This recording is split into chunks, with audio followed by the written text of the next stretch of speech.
Hi, Davy. I'm awesome. Welcome to Davy's Awesome Stories, where I tell funny stories from my past or go on a rant in an effort to make you laugh. And one that seems to make people laugh, so much so that I even made a playlist for it, is telling stories about my first roommate slash landlord. I've told a few stories about it. He's a very... I don't know if eccentric is the way to put it, but it's the closest word I got. He was just extremely weird about many things. About how he took messages, about how he tried to glom onto people's families, about how he would try to manipulate present giving. I've mentioned in other videos he was very manipulative, very conniving, very greedy, very money grubbing. Sometimes though he just was very weird. Just quirky things that were very weird. Besides the hand gesture. I mentioned this in every other video. He would talk and always with this hand he'd sit there and do this as he was talking. Just not in any particular pattern. He would just sit there and tittle his fingers around as if he was doing an imaginary sock puppet. I don't know. People have asked me if I was exaggerating. No, I was not. Literally every time he was talking. I even saw him doing it while he was on the phone. Another weird thing he would do pertained to me and my other roommate at the time and eating. We both got to a point where we did the best we could not to eat around him. Because it was weird. Like, I'm not a particularly quirky guy when it comes to eating. Like, my wife is a little quirky. She doesn't like people looking at her when she's eating. She hates it. If she looks over and somebody's, like, staring at her while she's eating, she can't eat anymore until either they go away or if we're at a restaurant or something, we get her food to go and leave. She doesn't like it. And as a loving husband, I constantly watch her eat just to piss her off.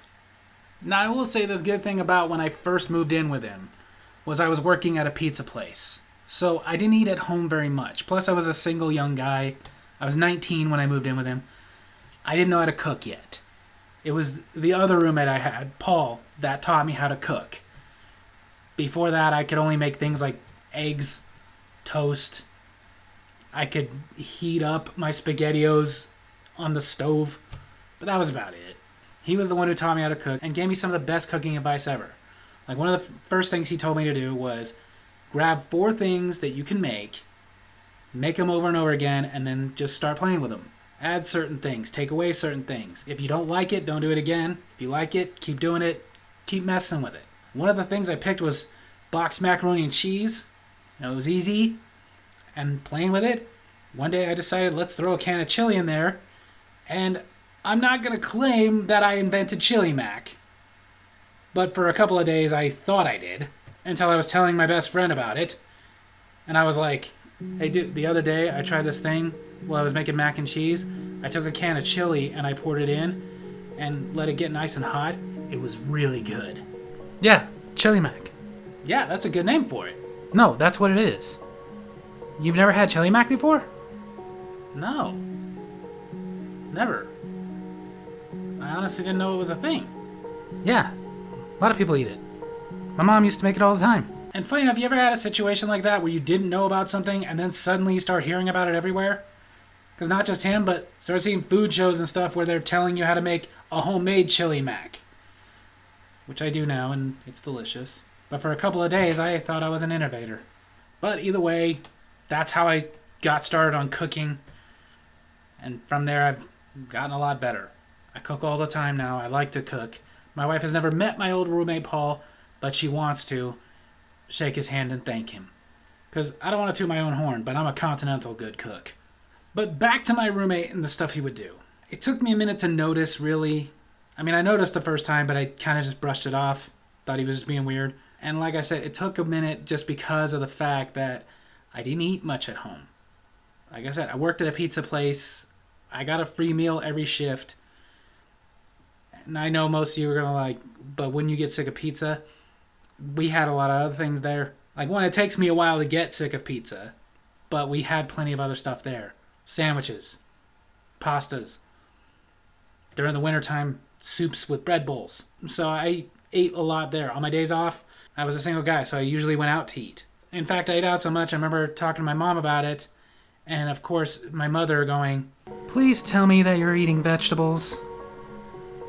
Yes, Mom, I'm eating vegetables. The lettuce and tomato in your burger does not count. Okay, first of all, yes it does. And secondly, that's not the only vegetables I'm eating.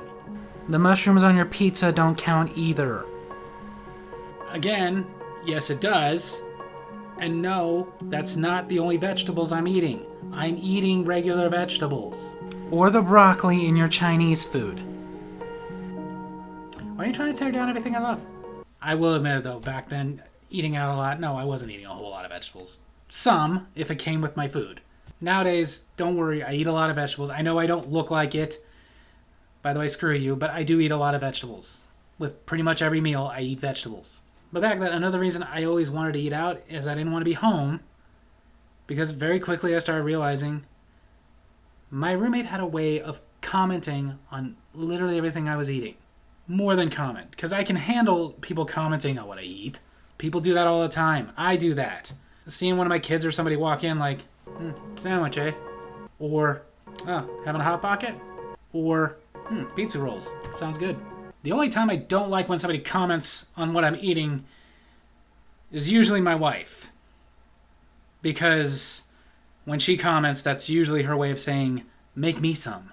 Like in my house, that stereotype is kind of reversed about like how a guy will sit there and never want to get his own food. He'll just sit there and wait for his wife to go to the kitchen and go, hey, get me some. My wife does that to me. So much so that I swear she sits there and lets herself get hangry, waiting for me to get up. She's going to be like, oh, you going to the kitchen? Can you get me something? Especially if what I'm getting is a sandwich. My wife has a weird thing about how she hates making sandwiches. And before you ask, no, not some weird feminist thing. She just hates the work involved. She said it's too much work because it's too much work. I have to get the bread. I have to get the mayo. I have to get the cheese. I have to get the meat. I have to get a knife. I have to spread the mayo. I have to put the cheese on. I have to put the meat on. And if I'm making you a sandwich, you want mustard, so that's like 3 more steps. We've actually had this conversation. I think my wife is the reason they invented peanut butter and jelly in the same jar. But ultimately, like if somebody just simply mentions what I'm eating, I don't care. Unless they're going to, sit there and try and ruin it by telling me that what I'm eating is unhealthy. Like, thank you, Diane, but I didn't think my SpaghettiOs were full of nutrients. But the roommate would not simply comment on what I was eating. He would sing about it. The first time I really noticed it, I had been living there for a few days. I went to the kitchen. I made myself a sandwich. I sat down because he was always sitting in the kitchen. He had a kitchen table and a little TV, one of those little old ones that you can only use an antenna with, in the kitchen. Even though he had cable in the living room, he was always hanging out in the kitchen. Whatever. I sat down. We were talking. And as I went to take a bite of my sandwich, turkey sandwich, turkey, turkey, turkey. And again, I had just moved in, so all I did while eating my sandwich was like,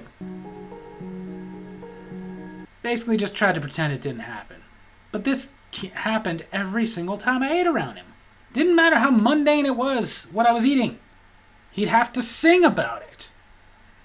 And that's really annoying and a little disturbing. And if there was any kind of an actual song associated with what I was eating, in a roundabout way, he'd sing that. Like one time I'm eating cereal and he starts in with, Frosted Lucky Charms, they're magically delicious. These aren't Lucky Charms. They're Rice Chex. I don't really care much for Lucky Charms. Or one time I was eating a hot dog and he starts in with, I wish I were an Oscar Mayer wiener. Dude, that doesn't even make sense. This is not an Oscar Mayer. This is the name brand of the store I bought it from. Sometimes he was just guessing what I was eating and made up his own song about it. One time he walks in, I'm eating a particular sandwich, and he starts in with, albacore tuna. What? That is albacore tuna, isn't it? No. This sandwich is an egg sandwich. And you may be going like, well, tuna salad, egg salad. It wasn't egg salad. It was a fried egg sandwich. One time, I put something in the microwave, take it out, sit down, start to eat it, and he starts in with his own little ditty of bean burrito. Okay, first of all, it's a chimichanga. Second, did you just start singing Bean Burrito to the tune of Lowrider? I was watching George Lopez earlier. Yeah, that made it less racist. The weirdest one. I had made some Chef Boyardee raviolis, the overstuffed raviolis. I used to love those until they messed with the recipe. But I made a bowl, sat down, starting to eat, and the most disturbing one he ever did. Ravioli! Yeah, the one time he's not doing this, he's clapping. But the one that finally got me to tell him to knock it off completely, because of how annoying it was another one that just really didn't make any sense. It was my night off. I was hanging out with some friends. I decided to call one of the restaurants that was in this little town, get something to pick up and take home. One of the places had a mushroom Swiss burger, one of my favorite things they had on their menu. And I got the meal, came with fries. I also got a side of onion rings to make my mother happy. And then I got home. First thing I do is I look for him. We always came in through the back entrance, which led to the kitchen. But I look for him, and I see my other roommate, Paul, and I ask, is he around? And Paul tells me no, he's asleep. That's why he was making some food for himself at that moment. Paul was a graveyarder, so he had woken up. This was his night off, too. But apparently waited a couple of hours for him to go to bed so he wouldn't have to deal with him making his breakfast. Because he did it to him, too, and he hated it, too. So Paul makes his breakfast. I sit down with my burger. We're just chit-chatting, trying to be quiet. But out comes the roommate. And he sits down. And there's two of us eating. So which one of us is going to get the jingle? Me. He didn't have nothing to say about Paul's eggs. He looks over at my burger and goes, Have you had your break today? For God's sakes, dude, will you frickin' stop it? What?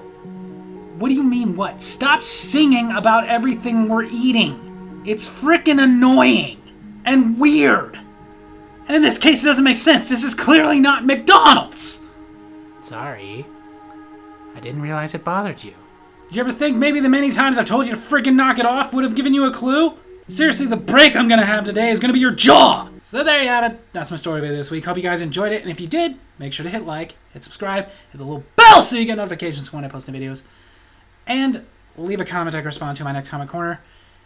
If you had anybody ever do weird comments on stuff you ate, let me hear it. Love you guys.